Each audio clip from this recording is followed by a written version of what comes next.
महाराष्ट्र विधानसभा चुनाव के नतीजे भले ही 23 नवंबर को आएंगे, लेकिन इससे पहले ये मान लीजिए कि महाराष्ट्र में पार्टियां या कहें तो दोनों गठबंधनों महाविकास अघाड़ी और महायुति के बीच सीट बंटवारे को लेकर जो हुआ उसे सालों तक याद रखा जाएगा।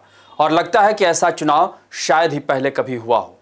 जरा सोचिए, नामांकन की आखिरी तारीख और चंद घंटे बचे हों, फिर भी एक दो नहीं 10-10 उम्मीदवारों के नामों पर पेंच फंसा हो, और ये सब महाविकास अघाड़ी में देखने को मिला, जिसने हाल ही में हुए लोकसभा चुनाव 2024 में जबरदस्त प्रदर्शन करते हुए बीजेपी की अगुवाई वाली महायुति गठबंधन को चारों खाने चित कर दिया था।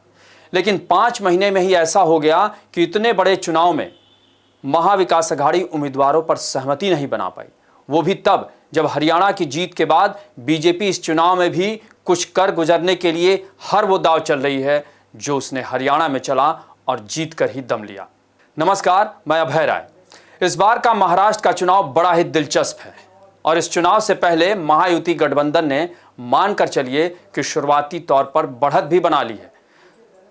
जैसे महाराष्ट्र की 288 सीटों पर उसने अंतिम दिन ही सही लेकिन सहमति बना ही ली, जिसमें भारतीय जनता पार्टी 148, एकनाथ शिंदे वाली शिवसेना गुट 80 और अजीत पवार की एनसीपी 53 सीटों पर चुनाव लड़ी, जबकि 7 सीटों पर उसके दूसरे सहयोगी चुनाव लड़ रहे हैं। और मजे की बात यह है कि महायुति की तीनों पार्टियों ने ऐसा खेल किया है जिससे उसकी पार्टी से टिकट नहीं मिला उसे सहयोगी के टिकट पर चुनाव लड़ा दिया। जैसे साइना एनसी अब शिवसेना शिंदे गुट के टिकट पर चुनाव लड़ रही हैं, वो बीजेपी नेता हैं। वहीं अगर बात करें संजय निरुपम की, तो वो भी दिंडोसी सीट पर शिवसेना शिंदे गुट की टिकट पर चुनाव लड़ रहे हैं।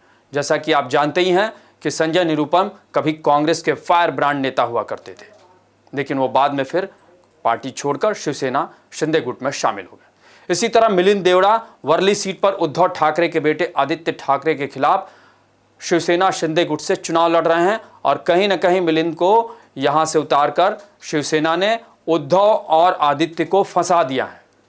इसी तरह एनसीपी की अगर बात करें तो वहां अजीत पवार को फंसाने के लिए एनसीपी शरद पवार गुट के शरद पवार ने उनके खिलाफ परिवार के ही सदस्य जो अजीत के भतीजे हैं युगेंद्र पवार को उनके खिलाफ उतार दिया।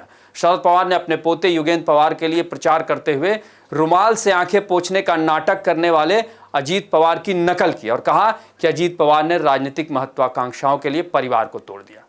उससे पहले अजीत पवार ने शरद पवार पर हमला बोला था। यानी कुल मिलाकर एनसीपी में शरद पवार बनाम अजीत पवार का मुकाबला बहुत ही दिलचस्प है और उस पर सबकी निगाहें टिकी हुई है।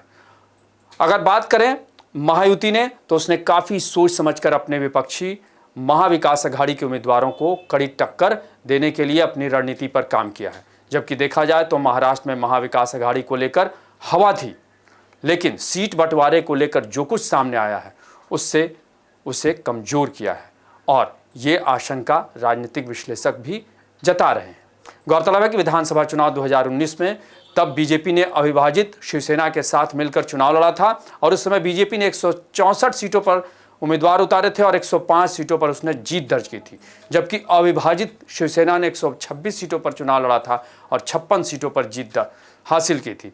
लेकिन बाद में शिवसेना 2 हिस्सों में बंट गई। एकनाथ शिंदे मुख्यमंत्री बन गए और वो महायुति के साथ हैं, जबकि उद्धव ठाकरे कांग्रेस के पाले वाली महाविकास अघाड़ी के साथ चले गए। यानी कुल मिलाकर अगर देखा जाए तो इस बार का महाराष्ट्र का विधानसभा चुनाव जबरदस्त है और उसमें ऐसी चीजें सामने आ रही हैं जो दिलचस्प तो हैं ही, वो खासकर महाराष्ट्र की राजनीतिक भविष्य को भी निर्धारित कर रही हैं। आपको हमारी रिपोर्ट कैसी लगी उसे कमेंट बॉक्स में जरूर बताएं, और अन्य खबरों से अपडेट रहने के लिए बने रहें हमारे साथ, क्योंकि हम हैं बुलंद भारत टीवी, ताकत आपकी।